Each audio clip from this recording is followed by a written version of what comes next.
오늘 우리에게 주시는 하나님의 말씀은 에스겔서 18장 그리고 누가복음 5장에 있는 말씀 구약과 신약 균등해서 보겠습니다. 먼저 에스겔서 18장 30절에서 32절까지 이르는 말씀을 교독으로 함께 보겠습니다. 제가 먼저 30절을 읽겠습니다. 구약 페이지 1175페이지 하반절에 있는 내용입니다. 제가 읽겠습니다. 주 여호와의 말씀이니라. 이스라엘 족속아, 내가 너희 각 사람이 행한 대로 심판할지라. 너희는 돌이켜 회개하고 모든 죄에서 떠날지어다. 그리한즉 그것이 너희에게 죄악의 걸림돌이 되지 아니하리라. 너희는 너희가 범한 모든 죄악을 버리고 마음과 영을 새롭게 할지어다. 이스라엘 족속아, 너희가 어찌하여 죽고자 하느냐. 함께 읽읍시다. 주 여호와의 말씀이니라. 죽을 자가 죽는 것도 내가 기뻐하지 아니하노니 너희는 스스로 돌이키고 살지니라. 신약으로 가서 한 번 더 봅시다. 누가복음 5장에 있는 말씀.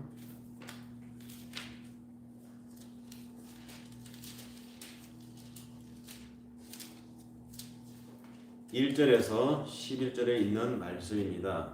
신약 페이지 95페이지 1절을 제가 읽겠습니다.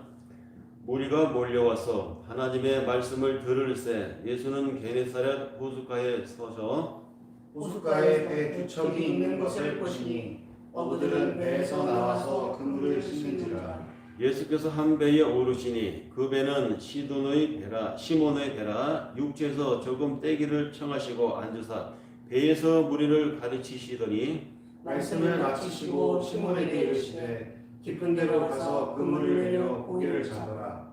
시몬이 대답하여 이르되 선생님, 우리들이 밤이 새도록 수고하였으되 잡은 것이 없지만은 말씀에 의지하여 내가 그물을 내리리이다 하고 그렇게 하니 고기를 잡은 것이 힘이 많아 그물이 찢어지는지라. 이에 다른 배에 있는 동무들에게 손짓하여 와서 도와달라 하니 그들이 와서 두 배에 채우매 잠기게 되었더라. 시몬 베드로가 이를 보고 예수의 무릎 아래 엎드려 이르되 주여 나를 떠나소서 나는 죄인이로소이다 하니 이는 자기 및 자기와 함께 있는 모든 사람이 고기 잡힌 것으로 말미암아 놀라고 세베대의 아들로서 시몬의 동업자인 야고보와 요한도 놀랐습니다. 예수께서 시몬에게 이르시되 무서워하지 말라. 이제부터는 네가 사람을 취하리라 하시니 그들이 배들을 육지에 대고 모든 것을 버리고 예수를 따르니라. 드려진 예물 봉헌의 시간을 갖겠습니다.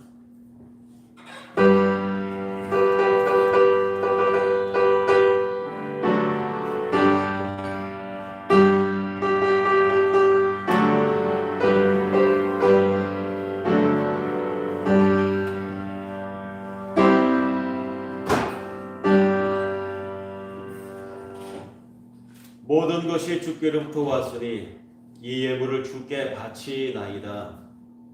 모든 신앙인들이 고백하며 살아왔던 것처럼 하나님의 뜻 안에서 살기를 원하는 모든 이들의 마음이 그러했던 것처럼 우리의 삶의 일부를 우리 또한 하나님 앞에 이렇게 드립니다. 그 마음을 물질로 표현하여 소대의 예물로 말씀에 순종하여 10분의 1의 예물로 때로는 감사한 일을 맞이하여 주 앞에 감사 예물로 이렇게 드리오니 어떤 처지에서 무슨 마음으로 드렸든지 주께서 저들의 형편과 저들의 중심을 아시는 바 이미 받으시고 구분하는 그 순간에 저들의 마음과 처지를 축복하시기로 작정하신 주님의 더 큰 축복과 더 큰 감사와 말씀에 순종하는 저들의 삶의 능력이 도와줄 줄 있사오며 귀하게 드려진 예물이 은혜 사용되는 곳에도 하나님의 능력이 도와줄 줄 또한 믿사옵고 우리 주 예수 그리스도의 이름으로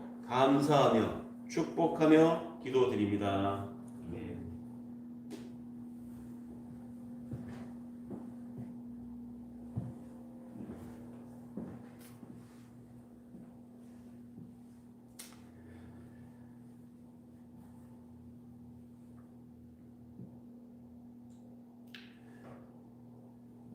전염병의 기간이 상당 기간 지속되면서 세계는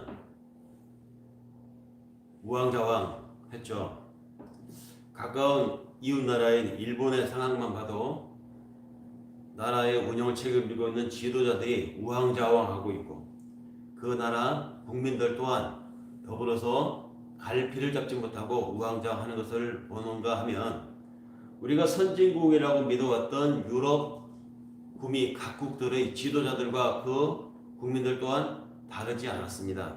특히 세계의 강대국인 미국의 처신을 보면 얼마나 이 나라 지도자들이 갈팡질팡했는가, 그리고 그 나라 국민들의 평소의 삶의 자세가 얼마나 엉터리였던가를 우리는 적나라하게 보는 시대에 살고 있습니다. 이런 이 코로나19 전염병이 창궐하여 지나가고 있는 이 시대를 가리켜서 어떤 목사님은 이 시대가, 이 세상이 마치 타이타닉호가 침몰하는 것과 같은 상황이다라고 비유를 해서 말씀하신 내용을 읽어본 적이 있는데요. 타이타닉호, 잘 아시는 대로 영화로도 나왔었죠. 영화에서 보면 타이타닉호 어마어마하게 큰 여객선이었습니다. 대서양을 가로질러서 유럽에서 미국으로 가는 이 행선지를 정한 이 타이타닉호, 이름을 왜 타이타닉호로 정했는가? 타이타닉, 유명한 그리스 신화에 나오는 옛 신들이죠. 그리스 신화는 1부와 2부로 나누어집니다. 1부, 옛 그리스 신화, 그 신들, 그리고 2부, 그 옛 신들을 꺾어버리고 새로 신들이 출발하게 되는데 그 신들이 바로 제우스를 중심으로 한 2대 신들이죠. 이전에 1세대 신들은 누구냐? 하늘의 신 우라노스, 땅의 신 가이아 여신. 이 하늘의 신과 땅의 여신이 결합을 해가지고 태어난 신들이 나오게 되는데 여러 신들이 나옵니다. 그 여러 신들 중에서 가장 몸집이 크고 거인 같은 이 자이언트 몸을 가진 신이 있는데 그 신의 이름이 바로 티탄입니다. 이 티탄의 이름을 앵글에서 쓴 방언으로 말을 하면 바로 티탄, 타이탄이죠. 타이탄, 그러면 거인, 거대함, 큰 존재를 가리켜서 사람들은 말하고 있는데 바로 그 신, 타이탄 이름을 따서 이 거대한 여객 유람선의 이름을 타이타닉으로 붙였던 것이죠. 이런 이름을 그들이 붙일 때는 세계 최고다, 어마어마하다, 절대 침몰하지 않는다. 인간의 기술과 인간의 위용이, 인간의 업적이 이렇게 어마어마하고 크다. 이 자이언트한 우리의 이 위용을 보라. 그런 의미에서 그런 이름을 붙였던 것 같은데 영화에서 보신 대로 그 배가 유럽을 출발해서 미국 대서양을 향해서 가는 과정에서 빙산에 충돌하여 침몰하게 되죠. 침몰하는 그 과정을 그린 영화가 타이타닉호라는 영화인데요. 그 영화에 보면 막 아비규환이 일어나게 됩니다. 승객이 3,000명인데 9명부터는 준비된 9명부터는 1,500명만 구조하게끔 이렇게 준비가 안 돼 있는 내용부터 시작해서 성선한 승무원들도 구조훈련이라든지 이런 민항함이 없었습니다. 그런 상황에서 배가 침몰하는 상황을 맞이하게 되니까 그것도 큰 규모의 배이기 때문에 나름의 룰은 있었습니다. 만약에 비상 상황이 이 배에 발생했을지 누구부터 구조하느냐라고 하는 순서가 정해져 있었는데요. 그 순서에 보면은 우선 1등석에 있는 승객들 우선으로 구조하게끔 거기에 규칙이 되어 있었습니다. 과연 그 규칙대로 배가 침몰을 하게 되니까 구명보트를 바다에 내려서 거기에 구명보트에 실릴 수 있는 사람들, 구조될 수 있는 사람들의 순위가 1등석에 있는 손님들 부터였습니다. 그러니까 2등석, 3등석에 있는 사람들, 저 지하 갑판 속에 밑에 있는 손님들, 승객들은 구출되기 위해서 갑판 위에 올라올 수 있는 기회조차 없었던 것이 바로 그 타이타닉호의 침몰 과정에서 보여준 영화의 내용이었습니다. 왜 어떤 목사님께서 이 시대에 이 코로나19를 이 상황을 겪고 있는 이 시대를 가리켜서 침몰하고 있는 타이타닉호와 같다고 말씀하셨는지 그 영화를 보신 분들은 이해가 될 것입니다. 백신이 개발이 되었죠. 지금 생산되고 있습니다. 그런데 공장이 가동이 한계가 있고 생산되는 물량이 너무 제한적이다 보니까 그 생산되는 물량을 선진국들이 독점을 해가지고 우리나라부터 먼저 쓰고 남으면 다른 나라에 주겠다고 하는 이런 방침을 다 굳힙니다. 그래서 자기네 나라에서 생산된 백신이 다른 나라에 유출되지 않도록 엄하게 단속을 하고 있죠. 그러다 보니까 타이타닉호에 1등석에 탄 사람들이 누굽니까? 돈이 많은 사람들이었습니다. 부자들이었습니다. 그런데 그 배의 규칙은 그들부터 구한다고 하는 그 규칙과 똑같이 오늘날에도 전염병을 극복할 수 있는 백신이 나오기는 하지만 이것의 혜택이 우선 부자들, 즉 선진국들 먼저 쓰고 그리고도 남으면 후진국, 개발도상국, 저 어려운 나라, 가난한 나라에게 주겠다. 뭐 이런 순서가 똑같이 지금도 현실에서 대표되고 있기 때문에 이 시대를 가리켜서 침몰하고 있는 타이타닉호가 같다고 하신 그 목사님의 언급이 공감이 됩니다. 오늘의 이 사태를 운영하고 있는 이 시대의 정치 지도자들, 사회 운동가들, 특히 교회의 지도자들 갈팡질팡했죠. 어느 방향으로 가야 될지 길을 알지 못하고 이리 갔다가 저리 갔다가 그 과정에서 보여준 행태들은 눈살을 찌푸리게 하는 이기적인 발언들, 욕심들을 드러내는 말들이 너무도 많았습니다. 특히 다른 분야는 제가 전문 분야가 아니기 때문에 말할 수 없고 특히 신학, 성경, 교회 이쪽에서만 우리가 관점을 가지고 본다고 하면 우리 교회에 인지도 있는 유명하신 교회를 대표할 만한 그런 유명하신 목사님들이 하신 말씀을 보면 정말 너무했어요. 배 위에서 나만 1등석에 앉게 해달라고 기도하십시오. 하나님이 당신을 축복해서 1등석에 앉게 하는 축복을 주실 것입니다. 라고 설교해왔고 가르쳐왔고 성경을 그렇게 응용을 해오다 보니까 난파를 당해서 배가 무너져 가는데 침몰해 가는데 그 와중에 교회에 다니는 사람들이 그 와중에도 주님, 하나님 나만 구명보트에 타게 해달라고 기도하게 되었던 것입니다. 전염병이 확산돼 나가는데 서로 팔을 걷어붙이고 도와줘야 되는데 우리는 괜찮아. 우리는 하나님 구하시기 때문에 우리는 예배를 드려도 돼. 그래서 전염병 확산에서 일주했던 이런 모양들이 이 1년 동안 지내오는 과정에서 우리가 보여줬던 모습들이었습니다. 과히 영화 타이타닉호의 침몰 상황과 비교하신 그 목사님의 말씀이 그래서 공감이 된다는 말입니다. 그래서 어떤 각 분야의 전문가들은 그렇게 말씀을 하십니다. 이제 코로나19가 지나가고 나면 그래서 백신이 나오고 치료제가 나와서 코로나19가 극복이 되고 난 이후에 어떻게 될 것인가? 세상이 바뀔 것이다 라고 말합니다. 특히 그 중에서도 교회는 바뀔 것이다. 예배의 양태가 바뀔 것이다. 코로나는 극복했지만 절대 코로나19 이전의 모양으로 돌아가지는 않을 것이다. 이렇게 예언들을 하고 있습니다. 이건 교회뿐만 아니고 사회, 산업, 구조 모든 분야에서 마찬가지겠죠. 이전의 모양으로 돌아가진 않을 듯합니다. 우리는 오늘 함께 에스겔서에 있는 내용과 누가복음에 있는 내용을 한 부분을 읽었습니다. 에스겔서 18장에 있는 내용은 하나님 앞에 신실하게 살지 못했던 그 징벌로 이스라엘 사람들이 강대국의 포로로 잡혀가서 그곳에서 포로 생활을 하는 그들은 희망을 잃었습니다. 대망을 잃었습니다. 이제 어떻게 살아갈 것인가? 우리가 하나님을 믿었던 사람들이었는데 우리가 이 모양이 되었으니 우리에게 무슨 낙이 있겠는가? 낙담하며 살아가는 그들에게 하나님 하신 말씀이 있습니다. 너희가 어찌하여 죽고자 하느냐? 너희가 어찌하여 그 죄에서 이렇게 침몰해서 그냥 그렇게 저렇게 살다가 그렇게 끝내려고 하느냐? 내가 원하는 것은 너희가 살기를 원하는 것이다. 너희가 영으로 돌이키고 너희가 마음을 새롭게 해서 살기를 바란다. 너희 스스로 돌이켜서 너희가 무엇을 잘못했기 때문에 이 지경이 되었는지 너희 영혼을 살펴서 너희가 다시 한번 일어서기를 바란다. 이것이 내가 너희에게 징벌을 가한 진짜 목적이다. 이렇게 말씀하신 하나님의 에스겔 선지자를 통해서 하신 말씀의 하나님의 심정이 우리가 함께 읽은 에스겔서 18장 30절에서 32절의 내용입니다. 그래서 오늘 이 설교의 제목이 너희가 어찌하여 죽고자 하느냐라고 제목을 정해보았습니다.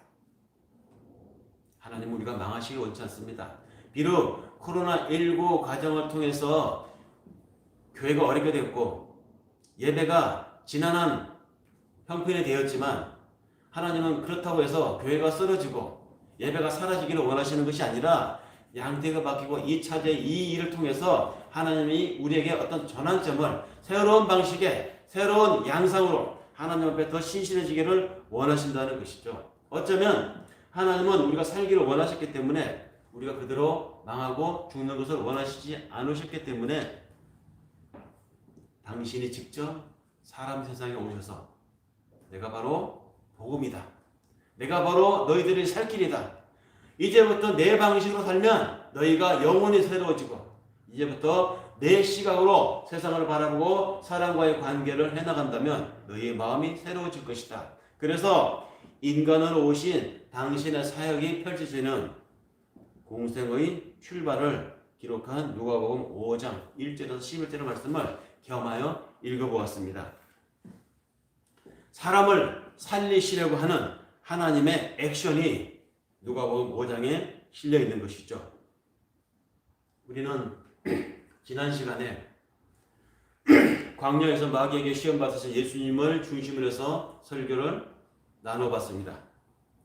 그 광야 시험을 치르신 예수께서 이제 당신의 고향 갈릴리로 돌아오셔가지고 본격적인 공생의 사역을 시작하셨습니다. 다니면서 사람들에게 하늘이 어떤 것이고 하나님의 뜻대로 산다는 것이 어떤 것인지 복음이란 어떤 것인지 여러분 살고자 합니까? 이렇게 해야 합니다. 여러분 그렇게 하면 망합니다. 이런 하늘의 뜻을 사람들에게 설교로 전하고 다니셨습니다. 이곳저곳을 다니시면서 공생의 사역을 시작하신 예수님의 그 초도에서 먼저 하신 일이 있었습니다. 그것은 제자들을 부르시는 일이었습니다. 여러 군데를 다니시던 예수께서 어느 호수가 근처 바다와 마찬가지인 넓은 바다 같은 호수 근처를 걷게 되었습니다. 거기 배 두 척이 있었죠. 그 바닷가에서 어부들이 배를 무트로 끌어내놓고 그 배에서 나와 그물을 싣고 있었습니다. 그 중에 시몬이라고 하는 사람의 배에 예수님이 올라앉으셨습니다. 그리고 시몬에게 부탁을 하죠. 이 배를 무트에서 좀 밀어서 물에 좀 띄워주시겠습니까?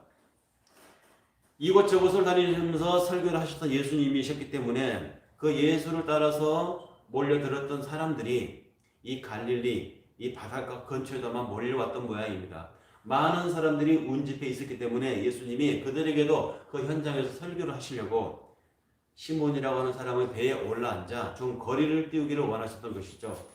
이 무트에서 배를 밀어서 물에 좀 띄워주시오. 그래서 청중과의 거리를 유지하신 예수님께서 그 배에서 설교하셨습니다.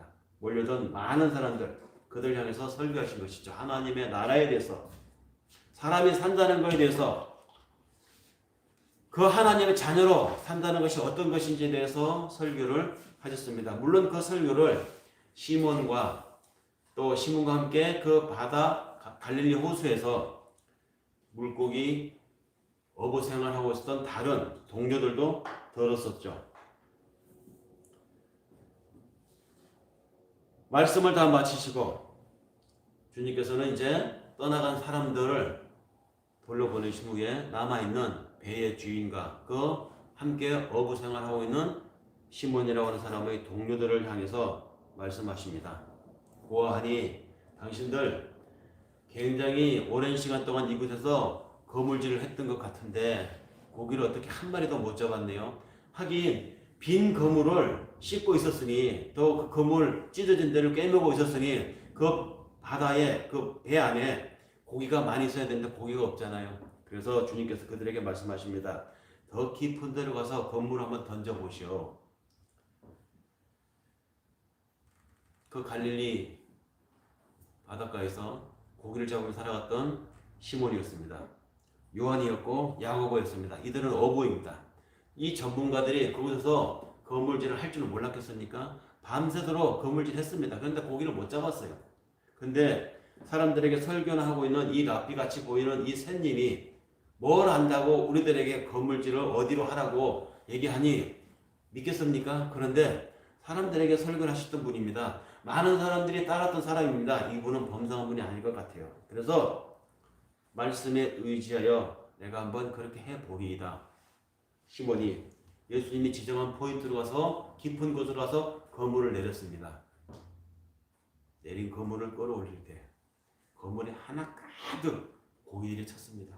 너무너무 고기가 많아서 시몬이 그 바다 가운데서 못해 있는 동료들에게 손짓을 합니다. 동지들 와서 좀 도와주시오. 너무 고기가 많아 가운데 끌어올릴 수가 없습니다. 다른 배를 몰고 야고보 요한이 그 시몬이라고 하는 사람의 배에 접근을 해가지고 함께 그물을 끌어올리는데 얼마나 고기가 많이 잡혔는지 두 배에 가득 채우고도 남을 정도로 고기가 잡혔다고 합니다. 여차저차 배를 끌고 무트로 나온 시몬이 놀랐습니다. 경이로웠습니다. 그래서 이 예수가 보통 사람이 아님을 안 시몬은 예수의 무릎 아래 엎드려져서 무릎을 꿇고 주여 우리를 떠나소서. 우리는 죄인입니다. 그 경이감에 압도되어서 그만 주님을 고백하고 맙니다.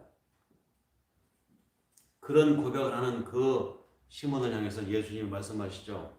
이제 후로는 네가 사람을 취하리라. 그러면서 그 순간 그들을 시몬을 포함한 그의 동료들을 제자로 부르시게 됩니다. 이것이 누가복음 5장 1절에서 11절에 이르는 사건의 개요입니다. 이제 후로는 네가 사람을 취하리라. 이제 후로는 네가 사람을 취하리라. 이 취하리라라고 하는 이 단어 원문을 보면 조고레오라는 단어입니다. 조고레오. 헬라어 원어 조고레오. 이 말은 사전을 찾아보면 구하여 살린다라는 뜻을 갖습니다. 구하여 살린다. 구하여 살린다라는 이 말 같은 의미로 민수기 31장 15절 또는 신명기 20장 16절에도 비슷한 용어로 쓰인 내용이 있습니다. 사람들을 위험으로부터 구하여 살린다라는 뜻으로 구약에 이미 쓰여왔던 단어였습니다. 같은 사건을 병행하여 나열하고 있는 마태복음이나 또는 마가복음에도 이 비슷한 구절이 있는데요. 거기에는 내가 너희를 사람 낚는 어부가 되게 하리라. 마태복음 4장 19절에 언급이 되어 있는데요. 조금 다르죠. 내가 너희를 사람 낚는 어부가 되게 하리라. 이 구절이 우리에겐 더 익숙합니다. 왜? 많이 인용되어 왔으니까요. 전도 일꾼으로 설교할 때, 전도의 중요성을 설명할 때 이런 구절을 우리가 언급하지 않았습니까? 그런데 누가는 같은 사건을 묘사하는데 거기에서 마태나 마가가 묘사한 내가 너희들을 사람 낚는 어부가 되게 하리라라는 표현보다는 네가 사람을 취하리라라는 이 조고레오라고 하는 단어를 썼다는 것이죠. 왜 그랬을까요? 물고기는 낚이면 어떻게 됩니까? 바로 죽습니다. 그래서 누가는 그런 낚이면 바로 죽는다는 그런 부정적인 의미보다는 조고레오, 즉 구하여 살린다라는 이런 동사를 사용하여서 이제부터 너희가 사람을 구하고 사람을 살리게 되리라라는 의미로 전하고 싶어서 굳이 조고레오라고 하는 동사를 사용한 것으로 보입니다. 누가가 이와 같이 조고레오, 즉 사람을 구하여 살린다라는 이 말을 굳이 선택하여 예수님 앞에 제자로 쓴다는 것은 어떤 의미인가? 사람을 구하여 살린다. 이런 일이다 라고 하는 이 의미를 강조하는 것은 새삼스러운 일이 아닙니다. 이미 예레미야서 16장에 보면 그런 용례로 쓰여진 예가 있습니다. 예레미야서 16장 15절과 16절에서 이미 그 배경이 되는 구절이 나오는데요. 나라가 망하고 그 땅에서 쫓겨났던 이스라엘 사람들이 하나님께서 그들을 다시 불러 모으실 때에 묘사하시기를, 보라, 내가 많은 어부들을 불러다가 그들을 낚게 하리라. 그들을 낚이도록, 즉 낚시되도록 하리라. 이런 묘사가 있습니다. 여기 어부가 되어서 어부가 해야 할 일이 뭐냐? 흩어진 이스라엘 사람들을 한 군데로 모아서 그들을 본래 그들이 살던 땅으로 데려오는 일이었습니다. 이것이 바로 어부가 사람들을 낚게 하리라는 의미로 이미 예레미야서의 16장에 써 있었습니다. 이 의미를 잘 알고 있었던 누가 기록자는 이제 예수님의 제자가 되어서 활동한다고 하는 것은 바로 이런 의미, 즉 사람들을 원래 하나님의 사람으로 지어졌지만 파괴되고 일그러지고 죄인이 되어버린 그들을 다시 하나님의 원 형상으로 회복시켜 그들을 구하여 살게 하리라. 이 역할이 제자들에게 주어진 것임을 누가 기자는 예레미야서 배경에서 찾았던 것이죠. 엘리트 누가가 구약의 율법 배경에 대해서도 해박했던 것을 알 수가 있습니다. 잃어버린 것을 되찾고 상한 것을 고치고 그래서 죽은 것을 살리고 회복하는 사역, 바로 이것이 예수님이 부르신 제자들이 할 일이었다면 바로 그것이 믿는 자들을 부르신 오늘 교회의 집단인 우리가 해야 할 일이 아니겠습니까? 주님께서 네가 이제는 사람을 취하리라 라고 말씀하신 그 내용은 바로 그래서 제자들이 이루고 우리들의 일이었다는 것입니다. 이제 그 일을 시몬 네가 하게 될 것이라는 의미를 누가는 묘사한 것이죠. 사람을 취하여 사람을 살린다. 이것은 예수를 따름으로써 가능합니다. 예수를 따를 때 예수는 당신 사역에 혼자 하신 것이 아니라 본격적인 공생애를 시작하시면서 사람들을 불렀습니다. 그 불른 소수의 사람들을 우리는 예수의 제자, 훗날 이들을 사도라고 이야기하죠. 그들을 부르신 목적은 분명했습니다. 사람들을 구하여 살리라고 그들을 부르신 것이죠. 사람들을 구하여 그들을 살리라. 이것이 너희에게 맡겨진 이유이고 이것이 내가 너희들을 부르신 이유이다. 하나님께서 말씀을 통해서 우리들에게 똑같이 이야기하십니다. 전염병의 위기 시대에 하나님으로부터 사람들을 구하고 살리라는 사명을 가지고 선택받은 신자들이라고 하면 무엇을 해야 됩니까? 그 초점을 어디에 맞춰야 될까요? 마찬가지입니다. 사람들을 구하여 살리는 것이 그 초점에 맞춰져 있어야 되겠죠. 예배당에서 많은 사람들을 모으는 것이 목적이 아니라 멋있는 예배, 은혜로운 예배, 감격적인 예배, 그것도 중요하지만 그래서 그런 예배만 고집하고 있다고 하면 사람을 살리는 것일까요? 사람을 구하는 것일까요? 초점을 어디에다 맞춰야 되는가? 잃어버린 것을 되찾고 상한 것을 치유하고 죽어가는 것을 살려 사람들을 회복시키고 잃어버린 역사를, 하나님의 역사를 다시 찾는 것이 하나님의 선택받은 사람들이 해야 할 일이라는 말입니다.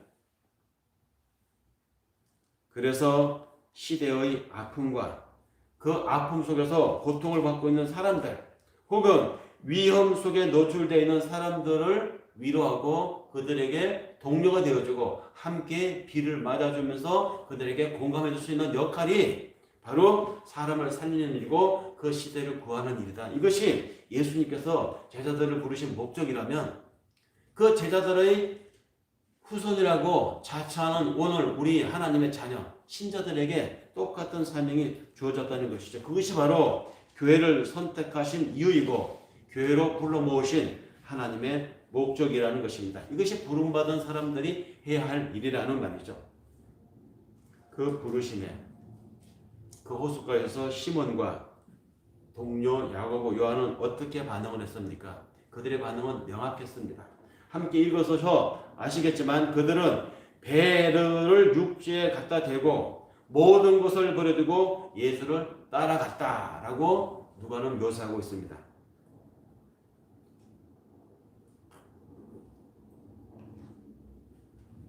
같은 구조를 묘사하고 있는 마태복음을 참조해 보면 그들이 곧 배와 아버지를 버려두고 예수를 따라갔다라고 묘사하고 있습니다. 마태복음 4장 22절에 그렇게 되어 있는 이 병행 구절 뿐만 아니라 병행 구절인 마가복음도 보면 거기에는 마가는 또 이렇게 묘사하고 있습니다. 곧 부르시니 그 아버지 세베대를 품꾼들과 함께 배에 버려두고 예수를 따라갔다. 어부에게 배는 어떤 의미입니까? 생업의 수단입니다. 그리고 가부장적인 그 당시 사회에서 아버지까지 버려두고 떠났다. 이 뭡니까? 이것은 누가가 묘사한 것처럼 그야말로 모든 것을 버려두고 그 모든 것보다도 더 우선하는 것이 있다고 그들이 생각하는 것이 있는데 바로 그것이 예수를 따르는 것이다. 이렇게 처신했다는 것 아닙니까? 교회가 사람들에게 위로를 주고 모여서 하나님을 찬양하고 하나님께 영광 드리고 서로가 친교를 하면서 사랑을 나누고 다 좋습니다. 그런데 교회의 존재 이유는 명확해야 돼요. 사람들을 살리는 것이고 시대의 아픔을 공감해서 그들과 함께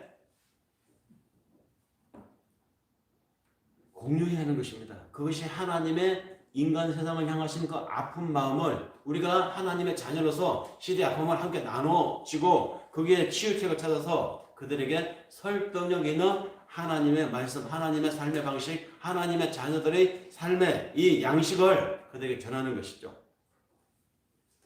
오늘의 이 전염병 사태에서, 이 코로나19 사태에서 정말로 교회가 힘들어했던 이유가 무엇인가? 그것은 무엇을 내려놓아야 할지, 무엇을 우선순위로 해야 될지를 잘 정하지 못했기 때문에, 그것에 대해서 제대로 설계해오지 못했기 때문에 갈팡질팡하지 않았나? 이유가 거기에 있다고 봅니다. 무엇을 붙잡아야 할지 결단하지 못했기 때문에 그 이유가 있지 않는가 싶습니다. 예수를 만나기 전에 제자들은 그때까지 붙잡고 살아왔던 자신들이 보아왔던, 자신들이 경험해왔던 것이 인생의 전부고 그것이 삶의 유일한 이유인 줄 알았었습니다. 하지만 예수를 만나자 그들이 부여잡고 왔었던 것, 그들이 움켜쥐고 왔었던 그 모든 것들을 다 놓고 예수를 우선해서 따랐습니다. 분명했습니다. 이건 오늘날에도 마찬가지라고 봅니다. 내가 소중히 여기고 있는 것들이 있다고 하면 그 소중히 여기고 있는 그것을 포기하지 않으면 예수를 따를 수가 없습니다. 코로나19가 끝나도 이전과 같은 일상생활이 돌아오지 않고 이후로는 다른 세상이 펼쳐질 것이라고 하는 그 이유가 바로 이런 데 있습니다. 예배가 달라질 것이고 말씀 선포 양식이 달라질 것이고 이제는 교회의 모임 위주로 해서 교회 중심으로 해왔던 모든 것들에 대한 이 신학적 해석 성경적인 확장이 달라질 것인데 이 패러다임의 변화에 맞추지 못하고 여전히 코로나19가 끝나고 정복만 되면 다시 우리는 왕성하게 교회가 성장할 것이고 다시 우리는 다 모일 것이고 다시 이전과 같은 교회 예배 양식, 친교 양식, 이전과 같은 교회의 운영 행태를 고집한다고 하면 그것에 대한 미련을 버리지 못한다고 하면 우리는 세상을 변화시키고 하시는 하나님의 의도를 또 한 번 놓치게 되는 것입니다. 교회 안에서 예배하고 친교했던 전통적인 모습들은 분명 코로나19 이전과 이후는 달라질 것이다라고 많은 전문가들이 예측했던 것처럼 그렇게 될 것입니다. 약화될 것입니다. 그럼에도 많은 교회들이 여전히 우리 신앙의 습관들이 여전히 예전의 교회 의존적인 신앙생활 양식을 그대로 답습하고 그대로 코로나만 극복하면 회복할 수 있다고 원하고 있습니다. 이런 이전 방식에 대한 여전한 미련을 갖고 있는 한은 우리는 예수의 새로운 삶을 따라갈 수가 없습니다. 전환점을 찾을 수가 없는 것입니다. 그러면 어떻게 변할 것인가? 어떻게 그 변화를 우리가 따라갈 수 있는 것인가? 복잡하고 현란하게 생각할 것이 없습니다. 간단 명료하게 답을 찾을 수 있습니다. 성경에서 찾잖아요. 성경에서 다시 한번 보면 성경 창세기 12장 1절 2절에 아브라함을 향하신 하나님의 말씀이 새삼스럽지 않다는 것입니다. 이 말씀을 오늘 우리 상황에서 다시 한번 되뇌이면 그대로 따르면 되는 것입니다. 창세기 12장 1절 2절에서 하나님께서 아브라함에게 하신 말씀이 있습니다. 너는 너의 고향과 친척과 아버지 집을 떠나 내가 너에게 보여줄 땅으로 가라 라고 했습니다. 이 하나님의 부름에 따랐던 아브라함의 순종이 그의 생애 전환점을 가져오게 된 것이죠. 그를 부르신 후에 하나님께서 다시 한번 아브라함에게 또 말씀하십니다. 내가 너로 큰 민족을 이루고 너에게 복을 주어 네 이름을 창대하게 하리니 너는 복이 될지라. 이렇게 언급이 되어 있습니다. 약속하셨습니다. 하나님이. 너는 복이 될지라. 잘 보셔야 됩니다. 복을 많이 받을 것이니라가 아니라 복이 될지라. 즉 너로 인해서 너의 가족의 복을 받을 것이다 이 말입니다. 너로 인해서 너의 함께 사는 이웃들이 복을 받게 될 것이라는 말이고, 너로 인해서 네가 살고 있는 그 시대가, 그 세상이 복을 받게 된다는 말입니다. 내가 복을 받는다가 아니라 나로 인해서 나와 관계가 있는 사람들, 나로 인해서 내가 살아가는 세상이 복을 받게 된다는 말입니다. 거기에 전제, 하나님 말씀하시죠. 떠나라. 너 지금까지 살아왔던 방식, 너 지금까지 생각해왔던 방식, 너 지금까지 습관적으로 기대해왔던 일체의 것들로부터 떠나라는 것입니다. 오늘 우리에게 똑같이 명령하시는 것이죠. 죽을 악에서 떠나 마음을 새롭게 하고 그 새로워진 영으로 새로 살라고 말씀하십니다. 죽는 길이 가고자 하는 인간의 악. 도대체 어디까지 갈까요? 사실 전염병의 역사라고 하는 책에 보면 인류를 괴롭혔던 위험했던 이 전염병들이 있죠. 흑사병에서부터 시작해서 모든 것 질병들, 전염병들은 따지고 보면 우리 인간이 욕심을 부려서 야기한 파괴해서 그런 전염병들이 들어왔다고 저자는 이야기하고 있습니다.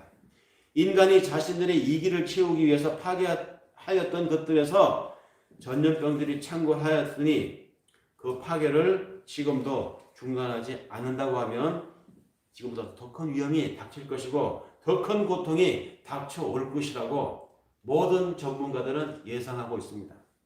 그러니 하나님이 우리에게 오늘 말씀하십니다. 너희가 어찌하여 죽으려고 하느냐. 너희 계속 그렇게 하면 다 죽어. 왜 이렇게 죽으려고 하니? 이렇게 말씀하십니다. 그래서 우리가 죽기를 원치 아니하시는 하나님이 하시는 말씀이 바로 하나님의 진심입니다. 뒤쪽에 방점이 있다는 것이죠. 그러므로 스스로 돌이켜 살지니라. 하나님의 탄식입니다. 그러므로 우리가 살아가는 방식을 이제 점검을 해야 됩니다. 우리가 생각해왔던 방식들을 다시 한번 숙고해봐야 됩니다. 당연하게 받아들였던 일체의 것들에 대해서 우리는 한번 성찰을 해보아야 합니다. 인간의 악으로 모든 피조물들이 지금도 신음을 하고 있다고 바울은 로마서에서 언급한 바가 있습니다. 인간의 악 때문에 자신들이 원인 제공도 하지 않았는데 모든 자연들이 지금 신음을 하고 있습니다. 그래서 속히 하나님의 공의가 이 땅에 임하여서 모든 자연이 원래 상태로 회복되기를 모든 만물들이 고대하고 있다고, 이런 신학적인 사상을 바울이 그의 로마서 편지에서 고백하고 있습니다. 그 탄식과 고통이 우리에게 들린다고 하면 우리는 살아있는 하나님의 자녀들이지만 그 탄식과 고통이 들리지 않아서 여전히 사람의 유익과 인간의 편익을 위해서 함부로 파괴하고 지금도 무너뜨린다고 하면 하나님이 우리에게 왜 죽으려고 하느냐, 돌이켜 스스로 돌아보아 살 길을 찾으라고 하시는 하나님의 탄식을 들어야 할 것입니다. 예수님은 당신의 공생의 시작에서 제자들을 부르셨습니다. 평범한 일상의 그들에게 너희는 나를 따르라 말씀하셨습니다. 그 부르심에 주저해야 할 이런저런 현실적인 이유를 갖다 대자고 하면 수천 가지, 수만 가지가 있을 것입니다. 실제로 청함을 받고 택함을 받고 하는 그 논리를 펼치시는 예수님의 어느 복음서 한 부분에 보면 나는 오늘 가서 소 2겨리를 사야 되기 때문에 그 중요한 비즈니스가 있어서 그 계약을 마치고 와서 당신 앞에 내가 어떻게 할지 선택을 하겠습니다라는 얘기가 나오죠. 또 어떤 분은 나는 오늘 중요한 약속이 있어서 오늘만은 좀 빼주세요라고 핑계를 대는 사람도 있었고요. 또 어떤 사람은 내가 사랑하는 사람과 결혼을 해야 되기 때문에 지금은 갈 수가 없으니 양해를 부탁합니다라고 주저하는 사람도 있었습니다. 그러나 그런저런 현실적인 이유를 갖다 대는 그러한 자들에게 주님이 단호히 말씀하신 내용이 있습니다. 마태복음 8장 22절에 보면 이렇게 되어 있습니다. 죽은 자들이 그들 죽은 자들을 장사하게 하고 너는 나를 따르라. 다시 말해서 산자는 따르라는 것입니다. 산자는 살아있다면 따르라는 것입니다. 그래서 이 소명에 응답해서 우리가 이렇게 동영상 예배 앞에 앉아있는 것입니다. 하나님의 말씀대로 산다는 것이 어떤 것일까? 내가 비록 보잘것없는 한 존재이지만 내가 대재벌의 오너가 아니라서 뭐 세상에 영향 미칠 것도 없고 그냥 평범한 일개 시민 중에 하나이고 평범한 국민 중에 하나이고 한 가정의 한 구성원일 뿐이지만 내가 하나님 앞에 세상을 어떻게 변화시킬 수 있을까? 아니 내가 하나님 앞에 어떤 변화된 사람이 될 수 있을까? 생각해보면 참 암담하긴 합니다. 뭐 내가 뭐라고 이 노도와 같이 흘러가는 큰 흐름의 세상 역사에 내가 뭐라고 뭐 바꿀 수 있겠습니까? 다들 그렇게 사는데 내가 뭐라고 저들의 마음을 바꾸고 이 구조를 바꾸고 문화를 바꿀 수 있겠습니까? 라고 생각을 하겠지만 그러나 주님은 분명히 말씀하십니다. 죽은 자들로 죽은 자들 장사하게 하고 너는 살아있는 영으로 살아있는 정신으로 살라. 나를 따른다면 그렇게 될 것이다. 그래서 오늘 나의 형편을 돌아봅니다. 우리가 할 수 있는 일이 무엇일까? 내가 지금 할 수 있는 것이 무엇일까? 내가 내 입에 들어가는 이 싸구려 빵, 조그만 빵을 그저 그것마저도 쉽게 구할 수 없는 이들에게 나눠줄 수 있는 정말 미미한 일이죠. 그거라도 한다면 정말로 아름다운 일입니다. 그런데 그런 미미한 일일지라도 그것을 통해서 내가 하나님의 역사에 동참한다고 하면 약한 자를 불러서 하나님의 뜻을 이루시는 하나님 앞에 그 소소한 작은 행위를 통해서 기적을 이루시는 하나님의 역사를 우리 믿어야 합니다.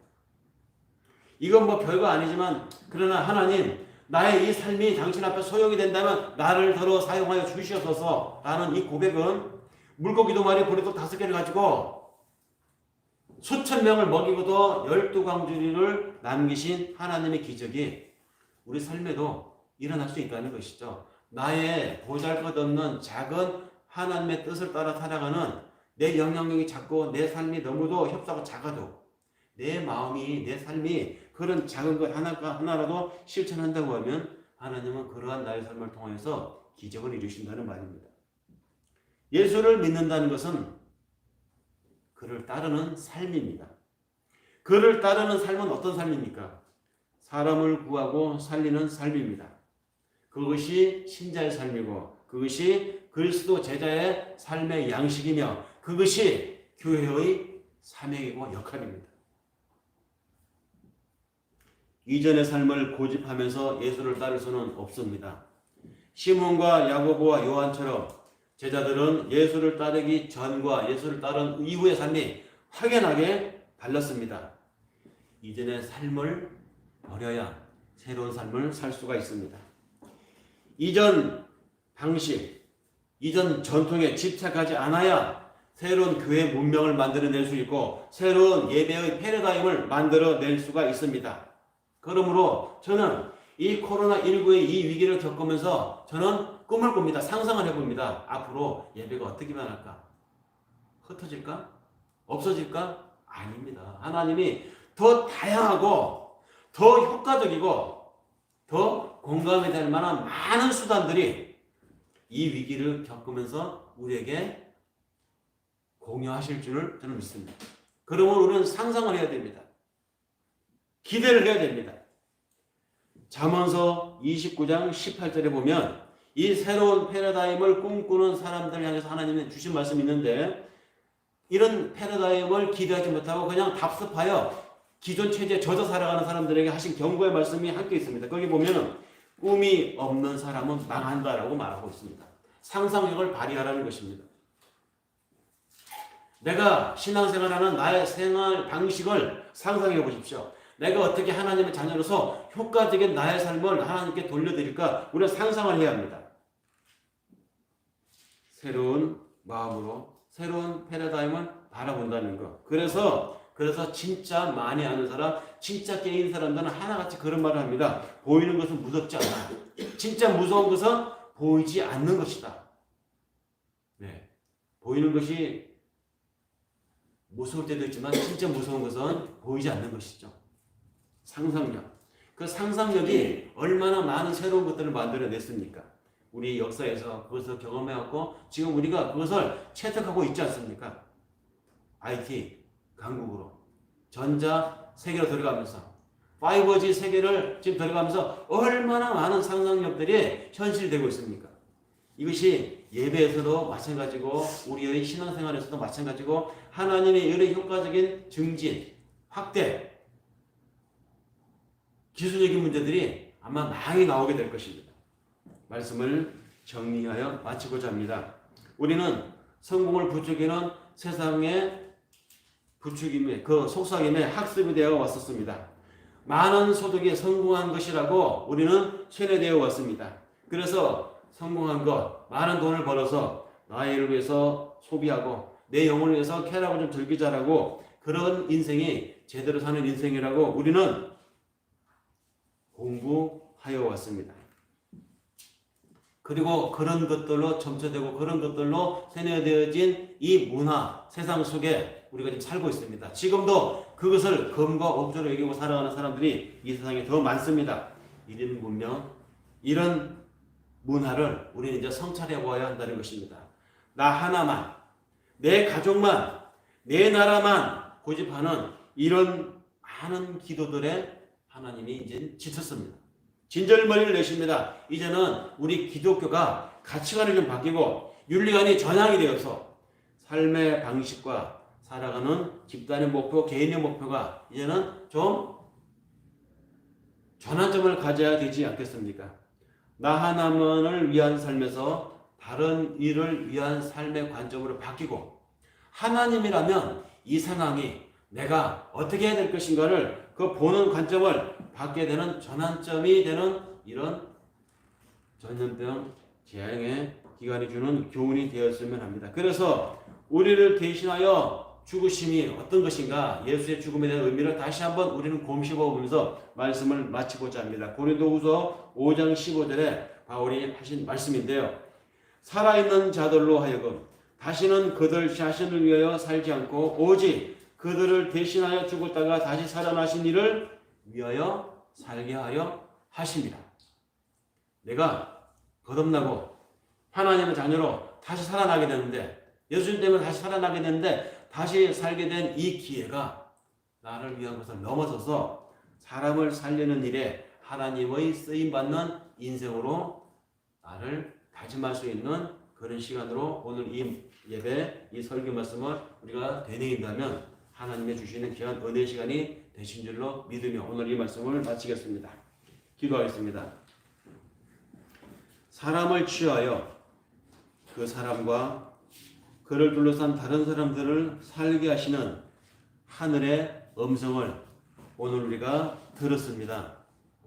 바울처럼 베드로처럼 야고보처럼 저들이 남루한 생활을 살았고 고생하며 살았지만 그들의 영혼은 하늘에 닿았습니다. 그들의 정신은 하나님을 보며 살았습니다. 그러므로